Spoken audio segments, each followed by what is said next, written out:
What do I think the future holds for Centralia? If we continue to let the powers that be have their way with Centralia, it means the death of Centralia. It means that in 20 years, maybe, there will be no Centralia.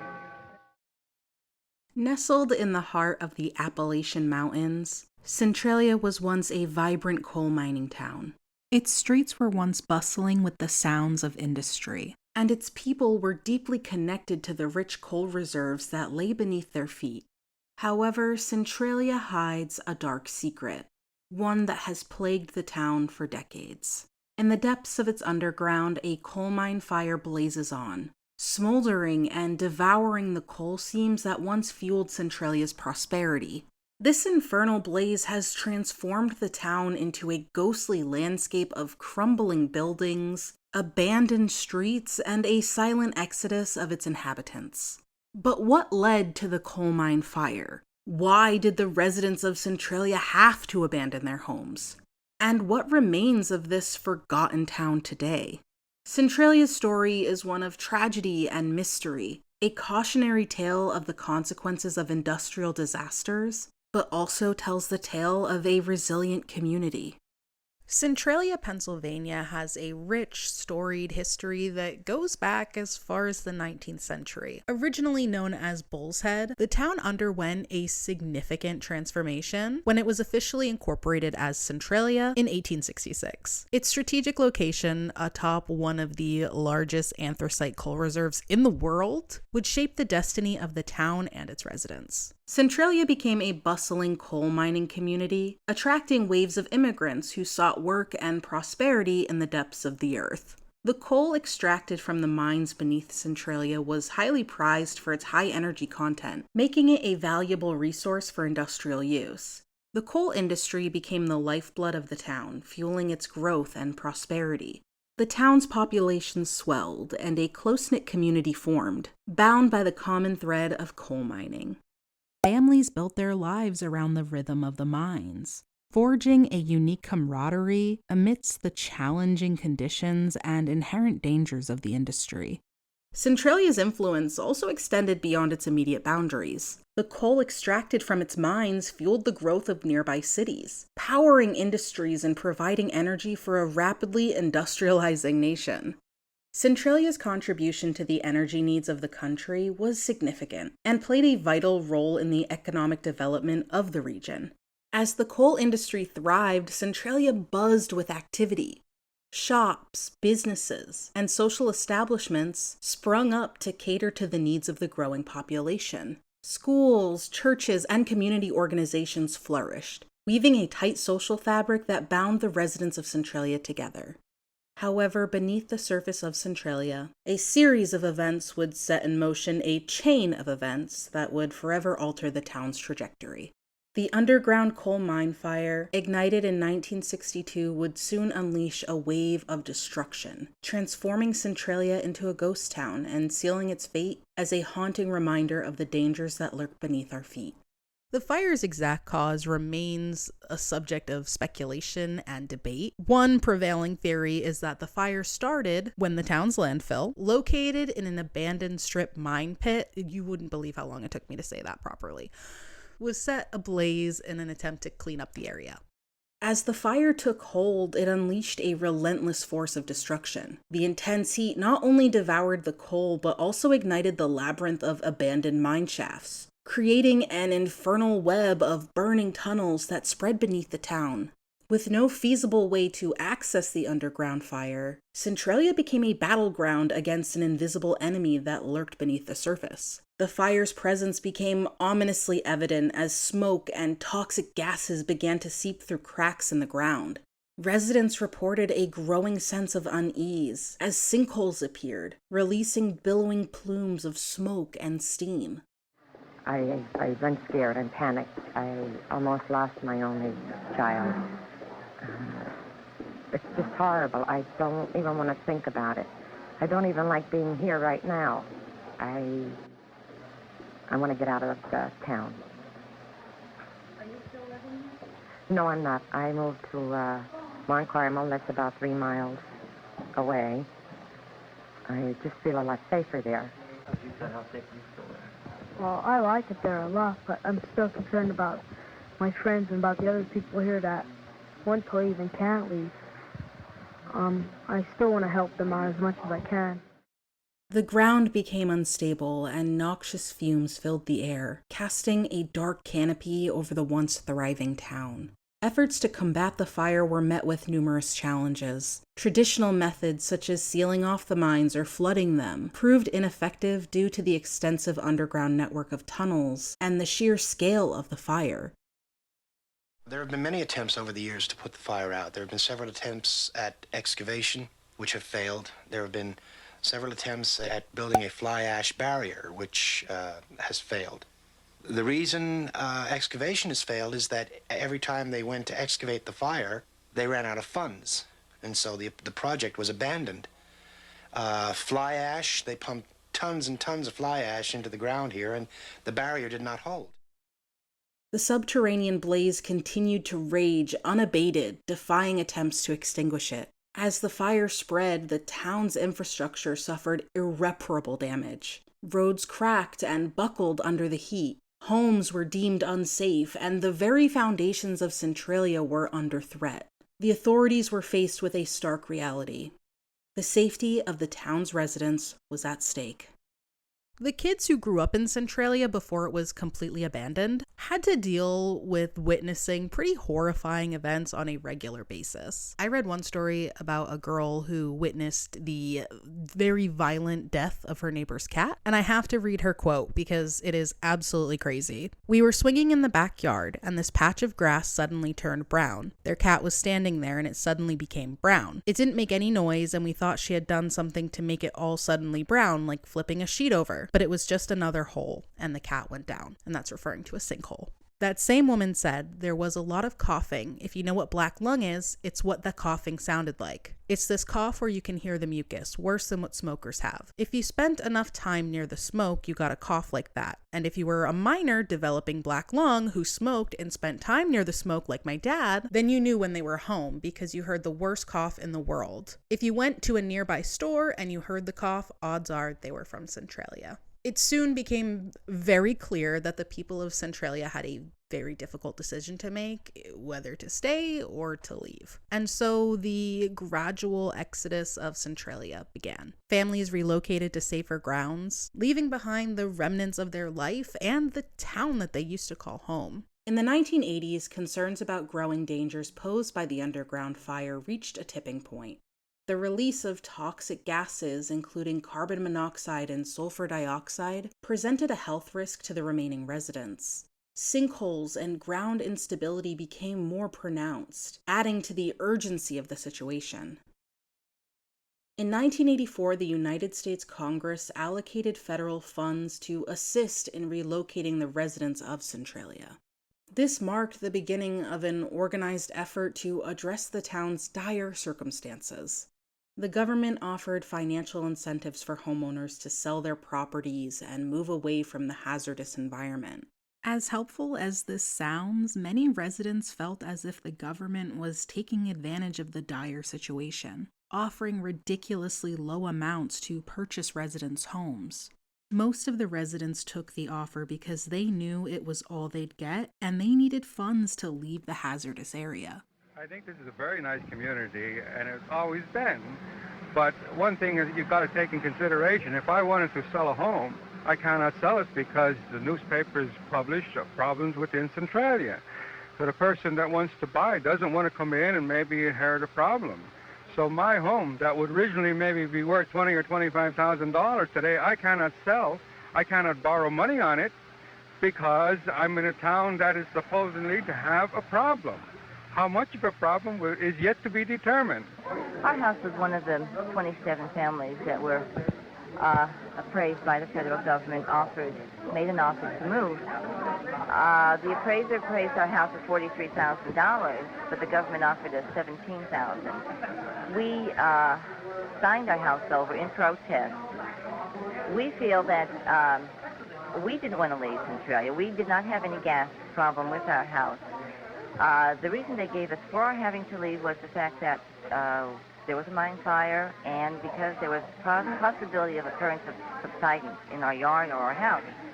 But if we did not accept the offer to move, should they take our neighbor on our other side, they would never come back and give us a second chance. In other words, it was a take it or leave it situation. If we didn't accept it the first time, we would be stuck there, and they would take everyone alongside of us and leave us there. And we feel that the government was very unfair with all of us. We saw what we were getting for the home was $11,000, which people thought we were getting a lot of money. It was supposed to be, it's worth $36,000, but we were offered $11,000 for it. They took off depreciation for this and that, and you ended up with that, and you took it or you stayed there. And we definitely couldn't stay. Over the years, the population of Centralia steadily dwindled as more families made the difficult decision to leave. By the early 1990s, the majority of residents had relocated. Buildings were left behind, their facades weathered by time and neglect, serving as silent witnesses to the town's gradual demise. However, not all residents were willing to abandon their homes and the memories that were deeply ingrained in the town. Well, it isn't very comfortable to live here anymore with the mine fire and the gases that we have to put up with. And just we're pleading for help all the time and don't seem that we're getting anybody's listening. Life for the residents that decided to stay was a nightmare. Conditions were horrific. One resident shared a specific poor experience she had with the Pennsylvania Department of Environmental Resources. The department installed monitors in only some homes, I'll circle back to that in a moment, that detected toxic gases.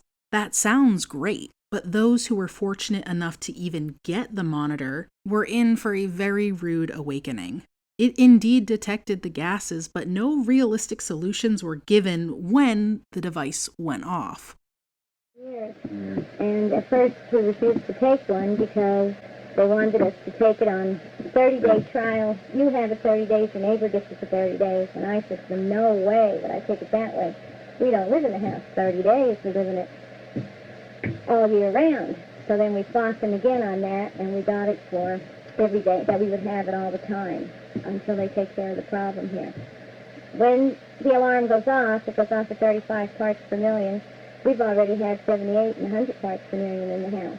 Well, you just call up the DER officials, you open your doors and windows, and you're supposed to go outside. The last time it went off, they told us to sleep with the cellar door open. That's almost impossible because of skunks, rats, cats, dogs, anything to get in your house. So it's really, there is no solution to the problem except opening the windows and leaving them open. And that's what we do all the time. Not a winter coming. Through the winter months, you have to leave your windows open a crack. It's either freeze or suffocate. They come in and test every day, every room in the house. We have no more privacy. Our privacy is gone. Our life is a daily open book. My daughter can't sleep in her bedroom because there are readings of high gas up in her bedroom. And she's been getting sick, so we have her sleeping downstairs. It's a nightmare living like that. For the others who did not get a monitor, a more primitive and, in my opinion, disturbing solution was given, if you can even call it a solution. When you go to bed at night, you don't know whether you're getting up the next morning. And it is scary. And when I'm here in the day and the monitor goes off, I feel like I'm going to take a heart attack. Well, I was advised to get a parakeet, just in case there's high gas readings. The bird would get sick or die, and you'd know it was too dangerous to live in the house then. Despite the uncomfortable and dangerous living conditions, some individuals fought fiercely against the eminent domain proceedings and the government's attempts to acquire their properties. This resulted in a protracted legal battle that further prolonged the town's decline. If you are thinking to yourself, who would want to stay? Why? I mean, I can't know for sure, obviously, but I did read quite a few articles, found a lot of quotes that were very illuminating. One man explained, "We had meetings with scientists explaining what was happening. They were talking to miners, some of whom had degrees, so they didn't have to go layman. The scientists and even other miners were telling them that the town could fall in piece by piece or get toxic gas, but they denied it and said they'd continue to live here because they didn't see it. These were after pits started opening up, but they still said no." A gentleman named Guy said he stayed mostly to spite the scientists and to spite the government, who he perceived were talking down to him and his neighbors, and he wasn't a fan of that. I get it, Guy. I have the same levels of spite. I will stay in toxic gas just to prove a point. Another story shared that a couple didn't leave because they couldn't afford to move, very simply. So after reading a ton of different stories, my personal opinion is that there was a lot of mistrust, and there always has been in government. I don't think anyone with internet access is naive to this. It definitely varies how concerned and paranoid we are about the government, how much we mistrust the government. But in the minds of these hardworking blue-collar people, who were not stupid, by the way, had a bunch of suits coming into their town, trying to take arguably the most important thing in their life, their home. Down Washington, when we went on the trip, there was no cameras at our reception. Congressman Nelligan asked me what I was doing there. Who did I think I was, Covitz, Washington? I was too emotionally involved. Well, yes, I'm emotionally involved. I live here. I feel like I'm not part of America anymore. The way the government treats us, they treat us like cattle, and maybe not that good. I think it would be nice if the government came in and said they were going to help us, and either by eliminating the gases here or by helping us to move so that we would feel safe. But I guess we can't really hope for that, because the policy with this government has been that everybody should help themselves and that they're done helping the citizens. I don't know, it boggles my mind when I think of all the millions that have been spent, and nothing has ever been accomplished. Absolutely, except that we've lost a good portion of our community. We get the run around. We still have to wait 1 or 2 years before they do a thing, and in the meantime, we are agonizing. The fire still burns unabated. Every time we ask for something, we're always told it takes time. It takes time. It takes money. You have to wait. We have to realize that the congressman has other problems. We do realize that, but we realize too that we have a problem. We want him to realize that. 20 years is 20 years too long. We've waited long enough. I know what I would do, what the logical answer is to get the fuck out of there. But a lot of people, mistrust aside, they feel like their home is worth more than money, even more than their safety. Okay, the reason that people stay is very hard to put into words also. It's a town that's been here for a long time. Most people's roots go back 150 years or more. These kind of things are hard to give up. The low tax base, the closeness to one another that at one time did exist, still remains in the memories of these people. I would think it would be hard for anybody to give up something like that, something that's taken 150 years to happen, and then you have a fire that's burning for 20 years and then tears these people apart. I was born here, raised right here in this home. I'm here 59 years now. I wouldn't want to move. During the 1990s and 2000s, additional residents left after being threatened with eviction. The legal battle finally ended in 2013, when the Commonwealth of Pennsylvania settled the lawsuit. The few remaining residents in the borough would be allowed to stay until their deaths. Only then will this chapter of the Centralia, Pennsylvania story come to a close. One of the most significant impacts of this fire is the release of toxic gases. Carbon monoxide, sulfur dioxide, and other hazardous gases emanate from the underground coal seams, posing a threat to both human health and the surrounding ecosystem. These fumes led to respiratory issues among the residents, and whether or not the current residents choose to believe it or not, it still does affect them to this day. Vegetation struggles to thrive in the presence of toxic gases and depleted nutrients in the soil, leading to a barren and desolate landscape surrounding Centralia. The town's roads, once traversed by bustling traffic, now show signs of disrepair. Long cracks and fissures snake across the asphalt, testament to the fire's relentless heat and the subsidence caused by the underground blaze. While most structures have been demolished due to safety concerns, a few buildings still stand, defiant against the passage of time. The Centralia Municipal Building, a ghostly sentinel of the town's former governance, bears the scars of neglect and abandonment. The Assumption of the Blessed Virgin Mary Ukrainian Catholic Church, with its faded and weathered exterior, stands as a poignant symbol of faith and devotion amidst the ruins. As tragic as the story is, you would not be alone if you thought to yourself there was something beautiful, fascinating, captivating is probably the best word, better than beautiful, specifically about the town's atmosphere. Turns out Centralia's eerie allure and tragic history have permeated pop culture, captivating the imaginations of artists, writers, and filmmakers. One notable example of Centralia's influence in pop culture is the popular video game and film franchise Silent Hill. The atmospheric and desolate setting of Centralia served as a major inspiration for the fictional town of Silent Hill. The enduring legacy of Centralia also extends to other media. Even if not directly inspired by the town, elements of the town's history and atmosphere have seeped into all sorts of storytelling, with the concept of evil lurking beneath the surface and themes of desolation and abandonment.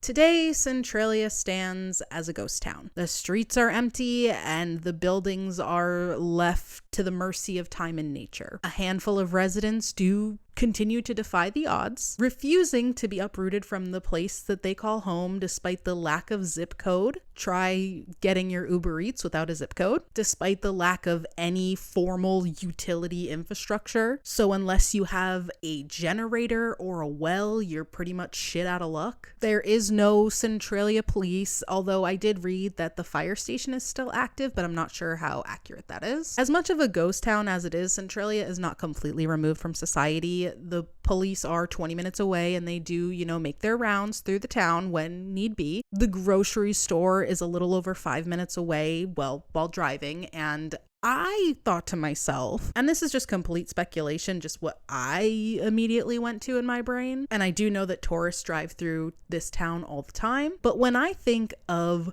sinkholes, overgrown vegetation, uneven surfaces, and also no one to maintain the roads, my ass is walking where I need to go. If a sinkhole takes me, it's not taking my Lincoln Aviator with it. Getting back to the limitations, healthcare access is extremely limited. Social opportunities are scarce, there's no church, there's no community center, no schools, which probably felt very isolating over the years, specifically like when the Exodus was happening, and definitely now. And this is random, but I would find this to be the biggest nuisance. The town's notoriety obviously attracts tourists, some of whom are lovely and wonderful, but some of whom trespass on private property and or engage in vandalism, posing additional challenges for the residents that remain, and just being generally annoying at best and at worst dangerous. I know I'm sounding like such a narc, but I'm just imagining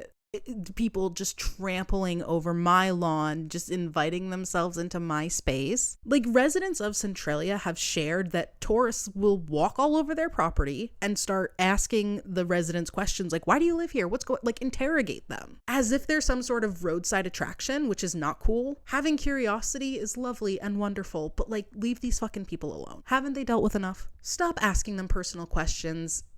Don't get in their face. Do your little tourist things away from them. Don't vandalize their cemetery. Don't litter. It's been said that they leave trash bags, cinder blocks, toilets, couches, TVs, spray paint cans, you name it, it's left in Centralia. An annual cleanup hosted by, sorry, I have to read this because it's like the longest name ever, the Eastern Pennsylvania Coalition for Abandoned Mine Reclamation, whatever. Each October attempts to counter such activities, and they cleaned up, and I'm going to keep reading just so I get these numbers right. In 2019, they cleaned up 300 tires, a dozen TVs, at least 50 bags of spray paint cans, and over 50 cubic yards of trash. And as I'm getting older, I am slowly turning into that old lady who wants kids to get off her lawn. Dorky, cringe, I know. The tourism had gotten so out of hand. The main attraction, Graffiti Highway, which is a stretch of Pennsylvania Route 61 that was closed due to damage from the fire, was covered with dirt by the property owners in 2020 to discourage trespassing. As of right now, from all that I've read, there are currently no large-scale active efforts to extinguish the Centralia mine fire, largely due to the prohibitive costs and logistical challenges involved. However, there have been monitoring efforts to track the spread of the fire and its impact on the surrounding environment. This usually involves measuring ground temperatures, monitoring gas emissions, and using thermal imaging technology. So as we can see, Centralia has become sort of a cautionary tale about the consequences of environmental mismanagement. I see varying numbers when it comes to the amount of current residents, anything from 4 to 10. I know the population is minimal to say the least. There's probably more people in line at Dunkin' Donuts right now. Does anyone even still call it Dunkin' Donuts, just Dunkin'? It's always Dunkin' Donuts to me, or Dunks. I'm like the mayor of Dunkin'. This is the face of Dunkin' Donuts right there. As far as the other homes that were not held onto that the government purchased, they were destroyed and covered with dirt and plants. A desperate attempt to make Centralia non-existent, erasing it one resident at a time. But Centralia will never be erased, no matter how many families you pack up, no matter how many street signs you remove, no matter how many trees are planted. The fire and the effects of the fire will remain. That blaze continues to smolder to this day, and is projected to endure for centuries to come. As the longest-lasting fires on Earth, coal seam fires will outlive not just us and everyone we know, but also successive generations, serving as a haunting reminder of several things. Everything from environmental impact to community loss, government oversight to unintended consequences, human vulnerability, and even nature's resilience. As of today, the people in this section is not afraid. We're not afraid, but we are afraid of the future. That something may happen, we don't know. The government don't know. Nobody knows. Right now, to some people, Centralia might look like a living hell. To others, it was and remains home. Beneath it are wealthy deposits of anthracite coal. There are some who claim the government hasn't put out the fire because they want to put out the people first, so they can mine the coal. The battle continues. Some fight to preserve their past, others fight for a better future. Our visit to Centralia doesn't give us any easy answers. It only raises questions. When will the smoke clear?